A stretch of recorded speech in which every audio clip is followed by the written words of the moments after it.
ఆశ్రయదుర్గము సర్వోన్నతుడా నీవే నాకు ఆశ్రయదుర్గము ఎవరు లేరు మాకు ఇలలో నీవేగా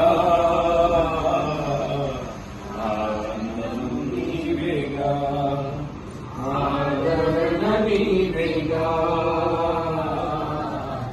ఆనందము నీవేగా సర్వోన్నతుడా నీవే నాకు ఆశ్రయదుర్గము. దేవుని ఈ కార్యక్రమాన్ని మనం ప్రారంభించుకుందాం. 118వ కీర్తనలు 118వ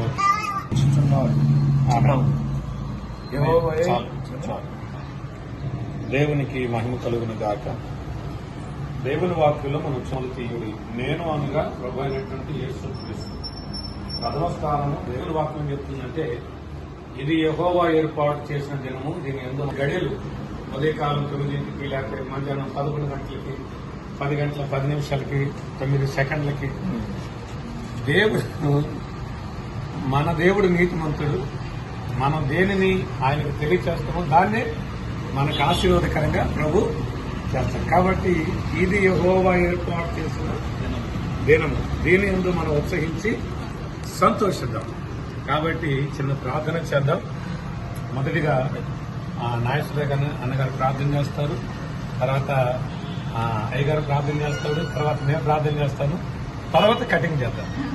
చెప్తా ప్రార్థన. తండ్రి వందనాలు అయాదిగా నా తండ్రి నాయన ఇదా అయాదిగా నా తండ్రి అనేక మందికి పని కల్పించి అనేక మందికి నాయన జీవనోపాధిని కల్పించి ఒక తలగా నిలబెట్టండి నాయన. అయా ఈ కుటుంబాన్ని బిడ్డల్ని సంస్థించి నాయన మంచి ఆలోచనతో రాబోయే రోజుల్లో అయా ఈ ఆఫీసు నాయన దినదినము అభివృద్ధి చెందుతున్నాయన రకరకాలుగా నా ప్రభా అన్ని రకాల అయా నా తండ్రి నా ప్రభా అయా కానీ ఘనమైన పాదాలకు స్తోత్రములు తండ్రి. ఇతరులలోని దయలు జ్ఞాపకం చేసుకుని అల్పమైన మమ్మల్ని జ్ఞాపకం చేసుకుని మా కొమ్మ తోడుగా ఉంచి నిన్న కుదంతులుగా ఉదంతులు కూడా తోడుగా ఉంచి నేను మనసులో మట్టివారం కానీ మీరే దీనిలోనికి ప్రవేశించి నీటికి మమ్మల్ని తీయుడన్నా ఇటువంటి దయలు ప్రభావ నీతిమంతుడుగా నేను ప్రేమిస్తూ ఆహ్వానిస్తున్నాం తండ్రి. మా మధ్యలోనికి వచ్చి ఈ యొక్క తలపెట్టిన కార్యాన్ని సఫలము చేసి మీ నామానికి మహిమ ఘనత ప్రభావము తెచ్చుకున్నామని నాయన ఏర్పాటు చేసుకున్నటువంటి బిడ్డలను మీరు ప్రత్యేకించి మంచి జ్ఞానము తెలివి దయచేసి మెలకువలు దయచేసి అభివృద్ధి పొంది వర్తులైన కృపను గ్రహించమని నజరేయుడైన యేసుక్రీస్తు పరిశుద్ధ నామమున వేడుకొనుచున్నాను నా పరమ తండ్రి. ఆమేన్. మీ ఘననామాన్ని బట్టి స్తోత్రాలు చెల్లిస్తున్నాం ప్రభువా.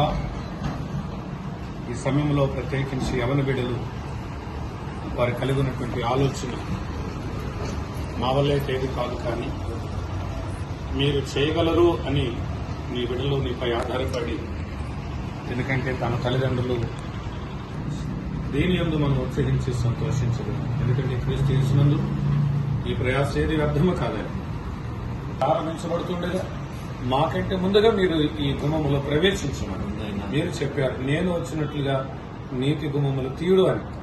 కనుక మాకంటే ముందుగా నీతిమంతుడని మీరు ప్రవేశించమని యేసు నామములో ప్రార్థిస్తూ ఉన్నాను తండ్రి. ఆమేన్. హల్లెలూయా స్తుతి మహిమ ఎల్లప్పుడూ దేవునికి చెందును. హల్లెలూయా స్తుతి మహిమ దేవునికి చెందును. హల్లెలూయా. తండ్రియు కుమారునికి పరిశుద్ధాత్మనామములో ఈ గదిని ఆఫీసుగా ప్రారంభిస్తుంది. దీవెనకరణ బిడ్డలకు మార్చబడిన గాక. ఆమేన్. హల్లెలూయా స్తుతి మహిమ ఎల్లప్పుడూ